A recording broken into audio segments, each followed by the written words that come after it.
ಈಗ ನಿಮ್ಮ ವ್ಯವಹಾರ ಅಧ್ಯಯನದ 3ನೇ ಪತ್ರಿಕೆಯನ್ನು ಅದರ ಉತ್ತರಗಳನ್ನು ನೋಡೋಣ. ಈಗ ನೋಡಿ, ಮೊದಲನೆಯದು, ಈ ಕೆಳಗಿನ ಯಾವುದು ಕಾರ್ಯವನ್ನು ಸರಿಯಾಗಿ ಮತ್ತು ಕನಿಷ್ಠ ವೆಚ್ಚದೊಂದಿಗೆ ಮಾಡುವುದನ್ನು ಸೂಚಿಸುತ್ತದೆ? ಉತ್ತರ, ದಕ್ಷತೆ. ಯಾವ ನಿರ್ವಹಣೆಯ ತತ್ವವು ನಾನು ಎಂಬುದರ ಬದಲಿಗೆ ನಾವು ಎಂದು ಸಂಬೋಧಿಸುವ ಪರಿಕಲ್ಪನೆಯನ್ನು ಸೂಚಿಸುತ್ತದೆ? ಸಂಘ ಭಾವನೆ. ಸ್ಥಾಯಿ ಯೋಜನೆಯು ಡ್ಯಾಶ್ ಅನ್ನು ಒಳಗೊಂಡಿದೆ. ಮೂರನೇದ್ದು, ನಿಯಮ. ಸಂಘಟಿಸುವ ಯಾವ ಹಂತವು ಯಾವ ಕಾರ್ಯವನ್ನು ಯಾರು ಮಾಡಬೇಕೆಂಬುದನ್ನು ವಿವರಿಸುತ್ತದೆ? ಕರ್ತವ್ಯಗಳ ನಿಯೋಜನೆ. ಆಭರಣವು ಡ್ಯಾಶ್ಗೆ ಉದಾಹರಣೆಯಾಗಿದೆ. ಐದನೇದು ನೋಡಿ, ಖರೀದಿ ಪ್ರಧಾನ ಉತ್ಪನ್ನ. ಇನ್ನು ಕೆಳಗಿನ ಬಿಟ್ಟ ಸ್ಥಳಿಗೆ ಆವರಣದಲ್ಲಿ ಕೊಟ್ಟಿರುವ ಸರಿಯಾದ ಉತ್ತರವನ್ನು ಆಯ್ಕೆ ಮಾಡಿ ಬರೆಯಿರಿ. ನೋಡಿ, ಗ್ಯಾಂಗ್ ಪ್ಲಾಂಕ್ ಅನ್ನು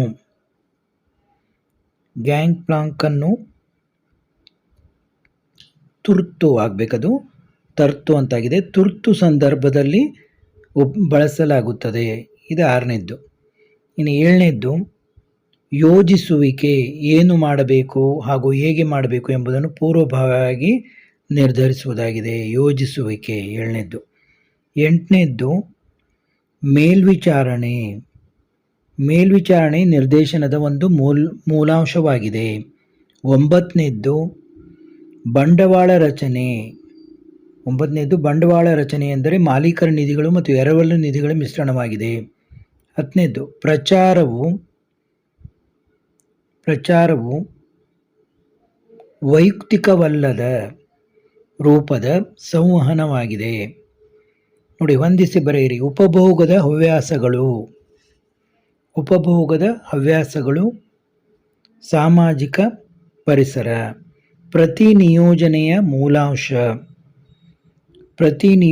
ಮೂಲಾಂಶ ಉತ್ತರದಾಯಿತ್ವ. ಕಾರ್ಯೇತರ ತರಬೇತಿ ವಿಧಾನ, ಚಲನಚಿತ್ರಗಳು. ನಿಯಂತ್ರಿಸುವಿಕೆ, ನಿರ್ವಹಣೆಯ ಕಾರ್ಯ. ಲಕ್ಕಿ ಡ್ರಾ, ಮಾರಾಟ ಪ್ರವರ್ತನೆ. ಇನ್ನು ನೋಡಿ, ಇವೆಲ್ಲ ಪ್ರಶ್ನೆಗಳನ್ನು ಈ ಪ್ರಶ್ನೆಗಳಿವೆಲ್ಲ ಇದ್ದಾವೆ. ಇವುಗಳಿಗೆ ಉತ್ತರಗಳನ್ನು ತೋರಿಸ್ತಾ ಹೋಗ್ತೀನಿ. ಯಾಕಂದರೆ ಈಗ ಸಮಯ ಬಹಳ ಕಡಿಮೆ ಇದೆ. ನಿಮ್ಮ ಹತ್ರ ಪ್ರಶ್ನೆ ಪತ್ರಿಕೆ ಇದ್ದರೆ ನೀವು ಉತ್ತರಗಳನ್ನು ನೋಡ್ತಾ ಹೋಗ್ಬಿಡಿ. ಯಾಕಂದರೆ ಸಮಯ ಬಹಳ ಕಡಿಮೆ ಆಗಿದೆ. ಈಗ ನಿಮ್ಮ ಹತ್ರ ಪ್ರಶ್ನೆ ಪತ್ರಿಕೆ ಇದ್ದರೆ ನೀವು ಉತ್ತರಗಳನ್ನು ನೋಡ್ತಾ ಹೋಗ್ಬೇಕು. ಹೀಗೆ ಹೇಳಿದಂಥ ಉತ್ತರಗಳು ಇಲ್ಲಿವೆ ನೋಡಿ, ಇವು ಉತ್ತರಗಳು. ಇನ್ನು 1 ಅಂಕದ ಪ್ರಶ್ನೆಗಳ ಉತ್ತರಗಳು ಇಲ್ಲಿವೆ ನೋಡಿ. 12ನೇ ಪ್ರಶ್ನೆ, 13, 14, 15, 16 ಪ್ರಶ್ನೆಗಳಿಗೆ ಉತ್ತರಗಳಿವು. ನೀವು ಮಿನಿಮಮ್ ಒಂದು 360 ಪಿಕ್ಸೆಲ್ನಲ್ಲಿ ಇಟ್ಕೊಂಡು ವಿಡಿಯೋ ಕ್ವಾಲಿಟಿ ನೋಡಿದರೆ ನಿಮಗೆ ಕಾಣುತ್ತೆ. ಮಿನಿಮಮ್ 360 ಆದರೂ ಇಡಿ, ನೋಡ್ತಾ ಹೋಗಿ. 17ನೇ ಪ್ರಶ್ನೆ, 18ನೇ ಪ್ರಶ್ನೆ, 19, 20 ನೋಡಿ. 21ನೇ ಪ್ರಶ್ನೆ, 22ನೇ ಪ್ರಶ್ನೆ, 23, 24, 25, 26ನೇ ಪ್ರಶ್ನೆ ನೋಡ್ತಾ ಹೋಗಿ. ನೀವು ಸ್ಕ್ರೀನ್ಶಾಟ್ ತಕ್ಕೋಬೋದು. ವಿಡಿಯೋ ಕ್ವಾಲಿಟಿ ಜಾಸ್ತಿ ಇಟ್ಕೊಳ್ಳಿ, ಹೈ ಕ್ವಾಲಿಟಿ ಇಟ್ಕೊಂಡ್ರೆ ಕಾಣ್ತದೆ. 27 ಭಾಗ ಸಿ ಯಲ್ಲಿ 27ನೇ ಉತ್ತರ. ನಂತರ 28ನೇ ಉತ್ತರ ನೋಡಿ. 28ನೇ ಉತ್ತರ, 29ನೇ ಉತ್ತರ, 30ನೇ ಉತ್ತರ,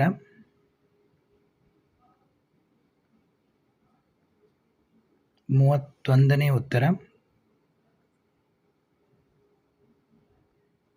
32ನೇ ಉತ್ತರ, 33ನೇ ಉತ್ತರ,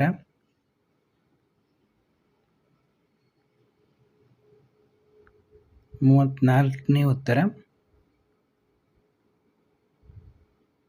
35, 36. ನಿಮ್ಮ ಹತ್ರ ಪ್ರಶ್ನೆ ಪತ್ರಿಕೆ ಇದ್ದರೆ ಚೆನ್ನಾಗಿ. ಇನ್ನು ಭಾಗ ಡಿಯಲ್ಲಿ 37ನೇ ಉತ್ತರ ಇಲ್ಲಿ ಕಾಣ್ತಾ ಇದೆ ನಿಮಗೆ.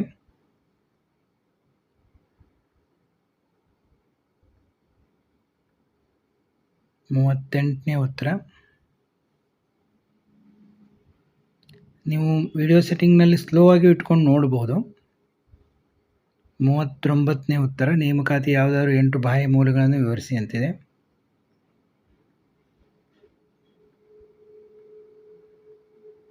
ಇನ್ನು 40ನೇ ಉತ್ತರ.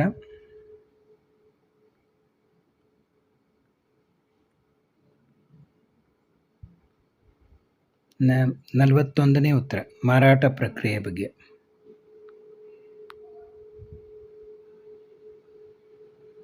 ಈಗ ನಾವು 3ನೇ ಪತ್ರಿಕೆಯನ್ನು ಕೂಡ ನೋಡಿದೆವು. ಮತ್ತೆ ಭೇಟಿಯಾಗೋಣ.